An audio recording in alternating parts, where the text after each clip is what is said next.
Ристоска Јолески 2:0. Поонаа пред Комисијата за спречување дискриминација, нова победа на обвинителката Ленче Ристоска над поранешниот претседател на Советот на јавни обвинители. По неколку рочишта, Управниот суд пресуди дека поранешниот претседател Јолески ја дискриминирал обвинителката Ленче Ристоска. Ја одби неговата тужба како неоснована и го прифати мислењето на Комисијата за спречување и заштита од дискриминација. Па сега Јолески ќе може да се жали пред Вишиот управен суд.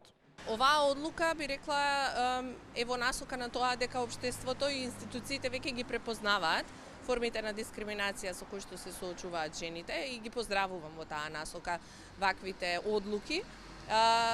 Би рекла дека сето ова ќе го избегневме доколку председателот на Советот, поранешниот председател на Советот на јавни обвинители, само се извинеше.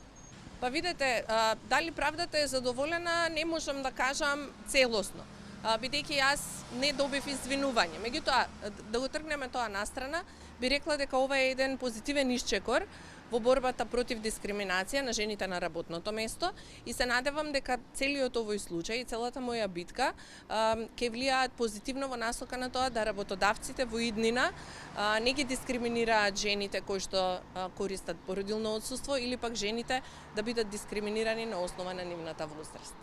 Паралелно со оваа постапка против Јолески е поднесено барање до прекршочниот оддел во кривичниот суд за да плати глоба, затоа што не се извини иако комисијата утврди дека ја дискриминирал Ристоска, затоа што била на породилно отсуство при изборот на обвинители во вишето јавно обвинителство, кога таа повтор пат не беше унапредена. Но тој не се жалеше против Ристоска, туку на комисијата на чија што одлука Јолески укажа пред управниот суд.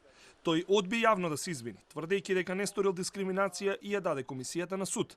Неговата одбрана е дека Ристоска не била унапредена затоа што тогашниот републички јавен обвинител не доставил извештај за незината работа, иако членовите на Советот на јавни обвинители побарале ваков извештај за да извршат оценување. Но Јолески денеска не дојде да ја слушне пресудата, нема врска, но остана прашањето до него, дали ќе ја продолжи постапката пред Вишиот управен суд.